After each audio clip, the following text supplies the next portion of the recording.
어떤 사람들은 어둠 속에서 빛을 밝히는 신성한 사명을 가지고 태어났습니다. 어쩌면 당신이 그런 사람 중 하나일지도 모릅니다. 영혼 깊은 곳에서 쓰러진 사람을 일으키고 길 잃은 이들을 품고 자신의 상처가 아직 아물지 않았음에도 타인의 아픔을 치유하라는 부름을 느꼈던 적이 있을지도 모릅니다. 그러나 많은 이들이 직면하기를 두려워하는 영적인 비밀이 하나 있습니다. 모든 영혼이 치유받기를 원하는 것은 아니라는 것입니다. 그리고 당신이 거룩한 것을 멸시하는 이들에게 그것을 주려 한다면 결국 자신을 잃게 될 수도 있습니다. 오늘 당신은 하나님께 선택받은 이가 절대 구하려 해서는 안 될 사람들의 8가지 유형을 알게 될 것입니다. 왜냐하면 어떤 구조 요청은 사실 원수의 덫이기 때문입니다. 당신은 구원받기를 원치 않는 사람을 구하려 한 적이 있나요? 너무 자주 손을 내밀다 보니 자신을 돌보는 법을 잊은 적은 없었나요? 때로 우리가 주는 사랑은 족쇄가 되기도 합니다. 그리고 바로 그때 선택받은 자의 마음이 병들기 시작합니다. 일부 사람들은 악순환 속에 살아갑니다. 잘못을 저지르고 넘어지고 도움을 요청하지만 사실 변화할 의지는 없습니다. 그들은 변화를 원하지 않습니다. 그저 위안을 원할 뿐입니다. 자신이 초래한 결과로부터 지켜줄 누군가를 원할 뿐입니다. 그리고 당신처럼 영혼을 나누고 시간과 믿음을 기꺼이 내어주는 사람을 만나면 그들은 기대기 시작합니다.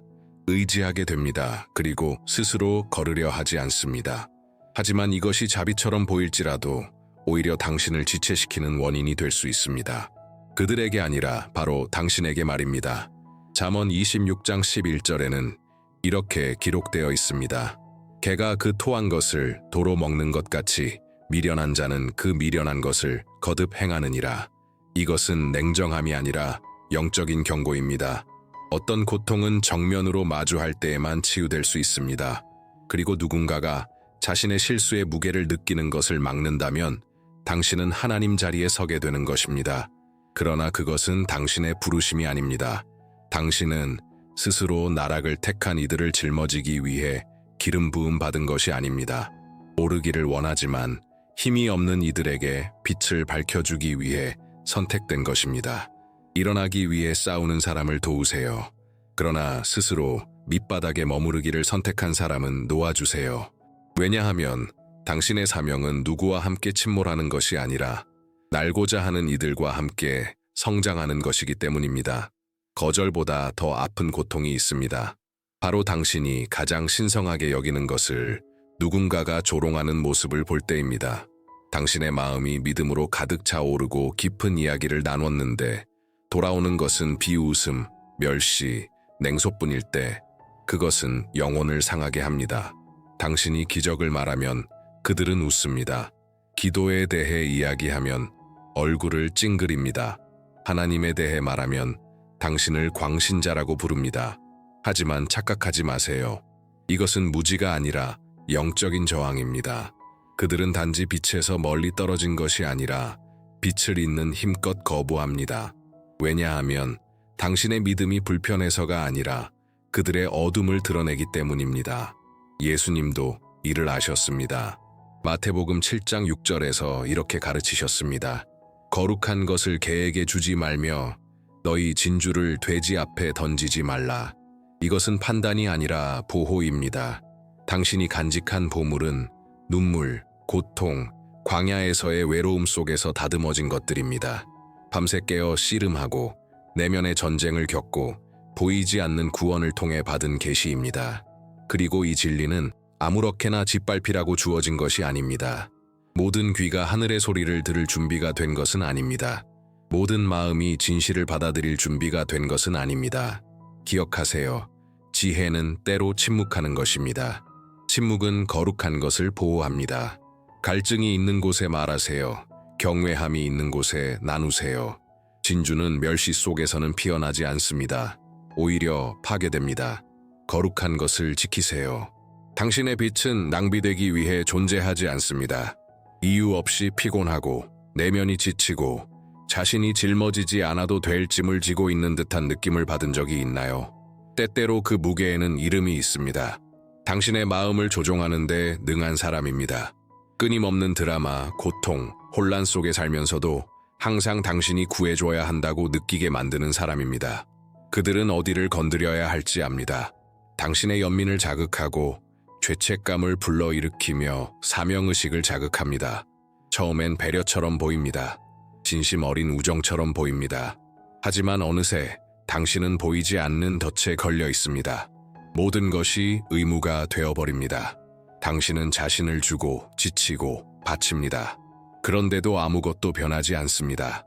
왜냐하면 감정적 조종자는 치유를 원하지 않기 때문입니다. 그들은 통제를 원합니다. 그들은 당신의 존재, 관심, 공감을 양식으로 삼습니다. 그리고 당신이 멀어지려 하면 눈물을 흘리고 비난하고 드라마를 만들어냅니다. 하지만 사랑이 아니라 지배를 위한 것입니다. 그리고 그것은 위험합니다. 그것은 감옥입니다. 갈라디아서 5장 1절은 이렇게 상기시켜줍니다.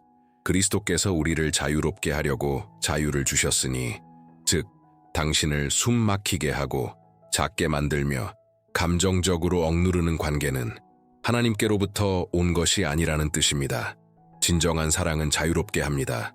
거짓된 사랑은 조종합니다. 당신은 누구의 고통에 사로잡히도록 선택받은 존재가 아닙니다. 당신의 부르심은 타인의 십자가를 대신 짊어지는 것이 아닙니다. 당신의 역할은 지혜롭고 분별력 있게 사랑하는 것입니다.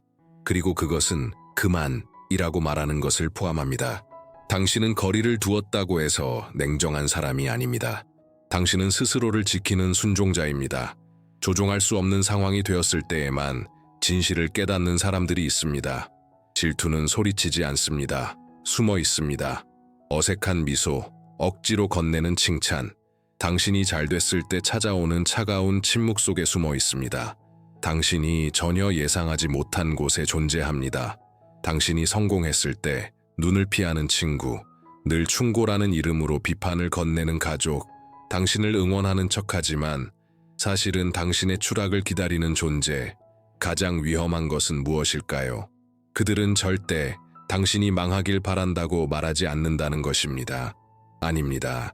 그들은 늘 불쌍한 척, 힘든 척, 도움이 필요한 척 다가옵니다. 그리고 순수한 마음을 가진 당신은 손을 내밉니다. 하지만 당신이 빛을 줄수록 그들은 그 빛을 끌 방법만 찾습니다. 창세기 4장에서 카인과 아벨의 이야기처럼 하나님은 카인에게 이렇게 경고하셨습니다. 선을 행하면 너도 받지 않겠느냐. 그러나 그는 듣지 않았고 질투를 키우기로 선택했습니다. 그리고 그것이 파괴로 이어졌습니다. 그런 사람들은 지금도 존재합니다. 그들은 성장하고 싶지 않습니다. 당신의 성장을 막고 싶을 뿐입니다. 가장 잔인한 점은 당신이 도우려 할수록 그들이 당신의 발목을 잡을 수 있다는 것입니다. 질투는 단순한 감정이 아닙니다. 영적으로 부식시키는 힘입니다. 방심하면 당신의 기쁨, 믿음, 동기를 서서히 빼앗아갑니다. 그러다 보면 자신도 모르게 자멸하게 됩니다. 당신의 평화를 지키세요. 당신의 빛은 축하받지 못할 이들에게 보이기에는 너무나 소중한 것입니다. 당신의 승리를 함께 기뻐하지 않는 사람은 당신의 본질에 접근할 자격이 없습니다. 노력에서 오는 고통이 아닌 무관심에서 오는 고통이 있습니다. 당신은 진심을 다해주고 헌신하지만 돌아오는 것은 감사가 아닌 요구, 차가움, 그리고 침묵 속의 외면뿐입니다. 배은망덕한 사람은 당신의 수고를 보지 못합니다. 그들에게 당신의 모든 노력은 당연한 일입니다. 희생도 수고도 보이지 않고 그저 더 많은 것을 요구합니다. 그리고 더 나쁜 건 당신 스스로 부족하다고 믿게 됩니다. 더 많이 주려 노력하게 됩니다. 그렇게 자신을 지워가게 됩니다. 하지만 하나님은 다른 이들이 인정하지 않는 것도 보십니다. 당신이 얼마나 많은 것을 감수했는지 아십니다. 그리고 로마서 1장 21절은 이렇게 말합니다. 하나님을 알되 그를 하나님으로 영화롭게도 아니하며 감사하지도 아니하고 배은망덕함은 단순한 무례가 아닙니다. 영적 단절입니다. 경외심의 부재이고 근원의 연결이 끊어진 상태입니다. 하나님은 공의로우시기에 감사 없는 자들에게는 더 이상 부어주시지 않습니다. 적은 것을 소중히 여기지 않는 자는 큰 것도 낭비할 뿐입니다. 받은 것에 감사하지 않는 사람은 더 받을 준비가 되어 있지 않은 것입니다. 이것을 이해하세요. 당신의 관대함은 씨앗입니다. 그리고 씨앗은 비옥한 땅에서만 꽃 피웁니다. 당신이 주는 것을 무시하는 이들에게 계속 자신을 바치는 것은 돌에 물을 주는 것과 같습니다. 아무것도 잘하지 않습니다. 진정한 사랑, 진심 어린 존재, 당신 같은 사람을 간절히 원하는 이들이 있습니다. 당신의 빛을 다시 조명하세요. 존중이 있는 곳에 투자하세요. 피어날 수 있는 곳에 사랑을 주세요. 당신은 배은망덕함을 키우기 위해 부름받은 것이 아닙니다. 축복을 나누기 위해 선택된 것입니다. 일부 사람들은 조언도 실제적인 도움도 원하지 않습니다. 그들은 해결책도 변화도 원하지 않습니다. 그들이 진정으로 원하는 것은 비록 말로는 인정하지 않더라도 당신의 에너지입니다. 당신의 평화, 당신의 빛, 당신의 존재입니다. 간단한 대화 후에 갑작스럽게 밀려오는 이상한 피로감을 느껴본 적 있나요? 영혼이 무겁고 마음이 혼란스러우며 가슴이 답답한 느낌. 우연이 아닙니다. 이것은 영적인 소진입니다. 누군가가 당신이 줄 수 있는 것 이상을 빨아들였다는 신호입니다. 이것의 이름은 감정적 흡혈귀입니다. 이런 사람들은 늘 혼란 속에 살아갑니다. 그들은 혼돈의 자석이며 지나가는 곳마다 혼란을 퍼뜨립니다. 그리고 당신의 고요함을 오아시스로 인식합니다. 항상 무거운 이야기, 끝나지 않는 드라마, 멈추지 않는 불평으로 다가옵니다. 그리고 어느새 당신은 지쳐버리고 자신과 단절되고 평화로부터 멀어져 있습니다. 그래서 잠언 4장 23절은 경고합니다. 무릇 지킬 만한 것보다 네 마음을 지키라. 생명의 근원이 이에서 남이니라. 당신의 마음은 단순한 감정이 아닙니다. 그것은 영적인 중심입니다. 하나님과의 연결이 머무는 곳입니다. 그것은 근원이므로 보호받아야 합니다. 아니요 라고 말한다고 해서 이기적인 것이 아닙니다. 모든 이에게 당신의 본질을 내어줄 수 없다는 것을 아는 것은 신중함입니다. 왜냐하면 어떤 이들은 단지 당신의 빛을 마시기 위해 다가왔다가 당신을 텅 비운 차에 떠나기 때문입니다. 당신의 에너지는 선물입니다. 당신의 존재는 치유제입니다. 그러나 그것은 더하는 것이 아닌 빼앗기 위해 다가오는 이들에게 낭비되어서는 안 됩니다. 자신을 지키세요. 왜냐하면 당신의 평화는 신성하니까요. 어떤 사람보다 위험한 위장은 바로 거짓 지지자입니다. 그는 미소 짓습니다. 당신의 추락을 바라면서도 웃습니다. 당신이 낮을 때는 박수치지만 하나님이 당신을 일으키시고 당신의 빛이 강하게 비추기 시작하면 그의 침묵이 더 크게 들리기 시작합니다. 그들은 애정을 가장하고 당신 곁을 걷지만 마음속은 비교로 인해 독이 퍼져 있습니다. 겉으로는 응원한다고 말하지만 당신의 매 순간의 성취가 그들 안에 어둠을 불러옵니다. 하나님께서 당신을 높이실 때 그들은 사라지고 칭찬은 피하며 시선을 외면합니다.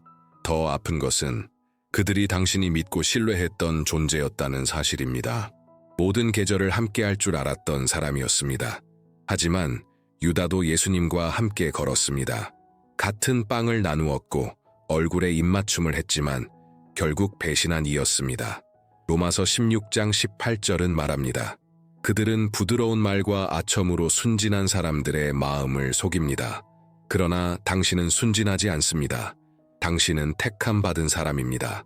분별력이 있고 목적이 있습니다. 당신이 어둠 속에 있을 때만 찾아오는 이들과 다시 불을 붙이려 하지 마세요. 모든 침묵이 중립은 아니며 모든 존재가 축복은 아닙니다. 때때로 적은 아군의 모습을 하고 다가옵니다. 당신은 더 큰 사명을 위해 구별된 사람입니다. 당신의 오름을 축하하지 않는 자들은 당신 여정에 함께할 자격이 없습니다. 꺼져 있을 때만 나타나는 이들을 비추기 위해 당신의 빛을 낭비하지 마십시오. 하나님은 당신의 승리를 자기 일처럼 기뻐하는 사람들을 당신 곁에 두실 것입니다. 그들이야말로 하늘에서 온 선물입니다. 우연처럼 보이는 만남들 중에도 보이지 않는 전쟁이 숨어 있습니다. 모든 아픈 얼굴이 단순한 고통만을 담고 있는 것은 아닙니다. 어떤 이들은 빛에서 오지 않은 결속과 의도를 숨기고 있습니다. 당신이 경계하지 않는다면 영적 공격을 도와달라는 요청으로 착각하게 될 수 있습니다. 어둠의 위장은 교묘합니다. 부드러운 말, 슬픈 눈빛, 상처 입은 듯한 마음으로 다가옵니다.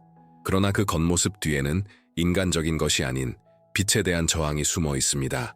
그들은 당신이 아닌 당신 안에 있는 것을 불편해합니다. 당신의 존재는 그들이 숨기고자 하는 것을 드러냅니다. 당신의 빛은 그들이 기꺼이 끌어안은 어둠을 벗깁니다. 에베소서 6장 12절은 경고합니다. 우리는 혈과 육을 상대하는 것이 아니요 악한 영들의 세력과 싸우는 것입니다. 이 싸움은 감정이 아닌 영적인 실체와의 싸움입니다. 그래서 연민보다 분별력이 앞서야 합니다. 당신의 길을 스치는 모든 이들이 하나님께서 보낸 존재는 아닙니다. 어떤 이들은 전략적으로 당신을 벗어나게 하고 지치게 하며 침묵하게 만들기 위해 다가옵니다. 마음은 돕고 싶겠지만 때로는 물러서는 것이 더 지혜로운 선택입니다. 예수님조차도 영적인 문이 닫힌 곳에서는 물러나셨습니다. 구원에 대한 갈망보다 마음의 완고함이 클 때 그분은 억지로 남지 않으셨습니다. 그분이 사랑 그 자체이심에도 물러나셨다면 당신도 그래야 하지 않겠습니까? 당신은 당신을 쓰러뜨리려는 자들을 위해 희생하도록 기름 부음 받은 것이 아닙니다. 당신의 사명은 분별력을 요구합니다. 그리고 때로는 그 분별력이 이제 그만이라는 말이 되어야 합니다. 모든 눈물이 치유를 원하지는 않습니다. 모든 도움 요청이 진심은 아닙니다. 선택받은 자는 이것을 판단이 아니라 지혜로 알아야 합니다. 왜냐하면 연민과 사명의 상실 사이에는 경계가 있기 때문입니다. 사랑과 자기 상실 사이에도 경계가 있습니다. 당신의 빛을 나누기 전 분별하는 것이야말로 가장 강력한 영적 보호입니다. 하나님은 당신에게 모든 사람을 끌어안으라고 부르지 않으셨습니다. 목적을 따라 비추라고 부르셨습니다. 그리고 목적은 방향을 요구합니다. 손을 내밀기 전 성령께 물어보세요. 이 영혼은 받을 준비가 되었나요? 진정한 구원은 마음이 변화를 갈망할 때에만 일어납니다. 단순한 위안이 아니라 변화의 갈망입니다. 변화를 원하지 않는 사람은 그저 소모할 뿐입니다. 그리고 당신은 소모당할 근원이 아니라 위로부터 오는 것을 흐르게 하는 통로입니다. 그들의 열매를 보십시오. 말 너머를 들으십시오. 회개와 갈망, 겸손이 있는지, 아니면 조종과 피해의식, 책임 회피가 있는지. 좋은 나무는 말이 아닌 열매로 드러납니다. 하나님은 당신의 영광을 멸시할 자에게 넘기지 않으십니다. 그리고 그 영광의 통로인 당신도 스스로를 지킬 줄 알아야 합니다. 당신의 존재는 치유를 품고 있습니다. 그러나 그것은 기름진 땅에서만 열매 맺습니다. 분별한다는 것은 하늘의 소리를 들은 뒤 이 땅에서 행동하는 것입니다. 그것은 하나님이 맡기신 것을 지키는 일입니다. 때로 아니오라고 말하는 것 또한 사랑의 방식입니다. 감정에 휘둘리지 않고 계시로 인도되는 사랑입니다. 당신은 사람을 기쁘게 하기 위해 부름받은 것이 아닙니다. 순종하기 위해 부름받았습니다. 하나님의 사랑은 눈먼 사랑이 아닙니다. 그것은 공의로운 사랑입니다. 깊이 있지만 단호함도 갖춘 사랑입니다. 하나님은 목적을 따라 사랑하십니다. 허용으로 사랑하지 않으십니다. 우리가 그 사랑을 반영하도록 부름받았다면 지혜롭게 사랑하는 법을 배워야 합니다. 많은 이들이 사랑을 무조건적인 구원으로 착각합니다. 손을 내미는 것이 언제나 옳다고 생각하며 자신을 지우고 지치고 길을 잃게 됩니다. 그러나 참된 사랑, 위로부터 오는 사랑은 분별 없는 헌신이 아니라 진리에 따라 인도되는 헌신입니다. 진리는 때로 직면하고 때로 침묵하며 때로는 떠납니다. 하나님은 그의 무한한 자비 가운데에서도 모든 고통을 막지는 않으십니다. 왜냐하면 어떤 고통은 치유를 가져옵니다. 어떤 추락은 깨어남을, 어떤 광야는 해방을 줍니다. 그분이 어떤 과정을 허락하셨다면 우리가 잘못된 도움으로 그것을 막을 권리는 없습니다. 지혜롭게 사랑한다는 것은 각 영혼의 때를 분별하는 것입니다. 언제 행동해야 할지, 언제는 단지 기도해야 할지를 아는 것입니다. 언제 말하고 언제 침묵해야 할지를, 언제 손을 내밀고 언제는 혼자 걷게 해야 할지를 아는 것입니다. 당신의 사랑은 경계를 세운다고 해서 덜 거룩하지 않습니다. 오히려 더 강하고 의식적이며 진실한 사랑입니다. 왜냐하면 그것은 사람의 인정을 구하지 않고 하늘과의 일치를 추구하기 때문입니다. 하나님은 당신에게 그분의 방식으로 사랑하는 법을 가르치고 계십니다. 은혜로, 그러나 방향성을 가지고, 연민으로 그러나 분별력을 가지고, 헌신으로 그러나 자신을 잃지 않고. 사랑은 방향을 잃는 것이 아닙니다. 비록 멀리서라도 상대가 스스로 빛을 찾을 수 있도록 이끄는 것입니다. 가장 사랑스러운 행동이 바로 떠나는 것일 때도 있습니다. 침묵하는 것, 놓아주는 것. 어떤 관계는 당신이 떠날 때에만 본 모습을 드러냅니다.